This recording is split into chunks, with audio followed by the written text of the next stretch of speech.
And the Lord said unto Samuel, How long wilt thou mourn for Saul, seeing I have rejected him from reigning over Israel? Fill thine horn with oil, and go. I will send thee to Jesse the Bethlehemite, for I have provided me a king among his sons. And Samuel said, How can I go? If Saul hear it, he will kill me. And the Lord said, Take an heifer with thee, and say, I am come to sacrifice to the Lord. And call Jesse to the sacrifice, and I will show thee what thou shalt do. And thou shalt anoint unto me him whom I name unto thee. And Samuel did that which the Lord spake, and came to Bethlehem. And the elders of the town trembled at his coming, and said, Comest thou peaceably? And he said, Peaceably, I am come to sacrifice unto the Lord. Sanctify yourselves, and come with me to the sacrifice. And he sanctified Jesse and his sons, and called them to the sacrifice. And it came to pass, when they were come, that he looked on Eliab, and said, Surely the Lord's anointed is before me. But the Lord said unto Samuel, Look not on his countenance, or on the height of his stature, because I have refused him. For the Lord seeth not as man seeth. For man looketh on the outward appearance, but the Lord looketh on the heart. Then Jesse called Abinadab, and made him pass before Samuel, and said, Neither hath the Lord chosen this. Then Jesse made Shammah to pass by, and he said, Neither hath the Lord chosen this. Again Jesse made 7 of his sons to pass before Samuel. And Samuel said unto Jesse, The Lord hath not chosen these.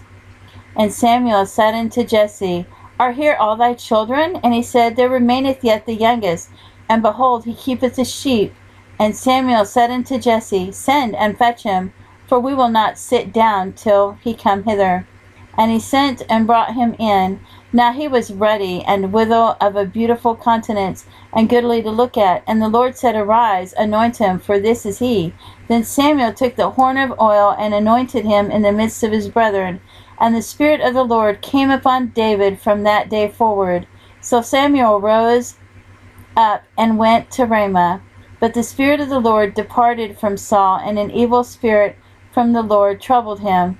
And Saul's servants said unto him, Behold now, an evil spirit from God troubleth thee. Let our Lord now command thy servants which are before thee to seek out a man who is a cunning player on a harp. And it shall come to pass, when the evil spirit from God is upon thee, that he shall play with his hand, and thou shalt be well. And Saul said unto his servants, Provide me now a man that can play well, and bring him to me. Then answered one of the servants, and said, Behold, I have seen a son of Jesse the Bethlehemite, that is cunning and playing, and a mighty valiant man, and a man of war, and prudent in manners, and a comely person, and the Lord is with him. Wherefore Saul sent messengers unto Jesse, and said, Send me David thy son, which is with the sheep. And Jesse took an ass laden with bread, and a bottle of wine, and a kid, and sent them by David his son unto Saul. And David came to Saul, and stood before him, and he loved him greatly, and he became his armor-bearer. And Saul sent to Jesse, saying, Let David, I pray thee, stand before me, for he hath found favor in my sight. And it came to pass, when the evil spirit from God was upon Saul, that David took an harp, and played with his hand. So Saul was refreshed, and was well, and the evil spirit departed from him.